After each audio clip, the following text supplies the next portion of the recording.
I am a foster parent. I have been fostering for 6 years.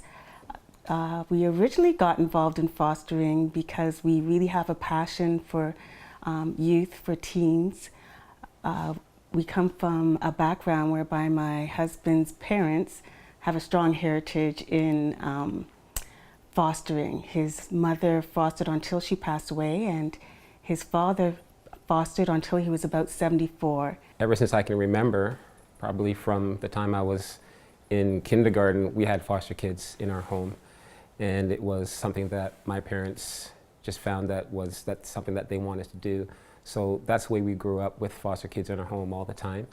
And I think that put a desire in my heart to do the same at some point in time in my life.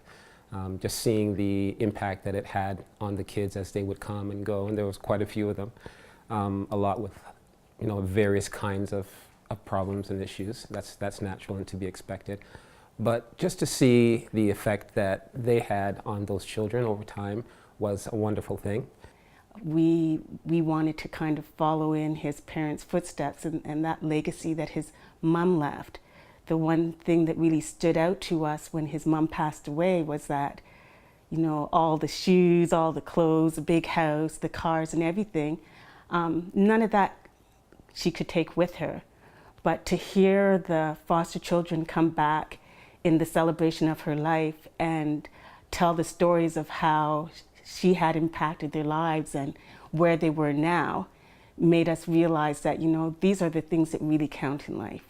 I think one of the most positive things about being a foster parent is you get the opportunity to make a significant difference in the life of a child and in their path in life. You're coming in at a time of crisis when things are very uncertain, and you're giving them that stability and that security in which to settle and to grow and to start making some better choices around where their future is going to go. I think another great benefit of fostering is being able to support their families. Often the kids are coming into care for just a short period, just long enough to support families in learning the skills they need so that the kids can return home. And when that happens, that's exactly how we would want fostering to be. For children to come in, to stabilize, to feel safety and security, and to be able to address the things that are going on in their home so they can go right back home to where they came from.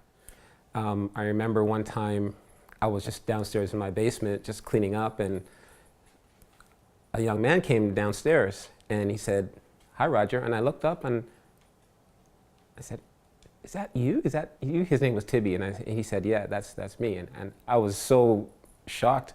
Over like 20 years later, he happened to be in the same church as my parents. And he came by the house, and it was just a great thing to see him. He was a young man at the time, and it was just really a great thing to see that he had matured and gone on in life and was, being successful. Just with same as your biological children, you have them for a period of time. You do what you can while you have them, and then they become adults and they move on, and you hope to have a good relationship moving forward. So yeah, it's always sad whether they're your foster children or biological children when they leave, but we just try to do the best that we can do with them while we have them, and see what the future will hold. We are always in need of foster parents. Over the years, we have an increase in need because we have children that have more issues and difficulties with how things are going in our environment and our communities, and stress is placed on families. And as such, we're always open to individuals and families and couples that want to come forward and provide care to kids.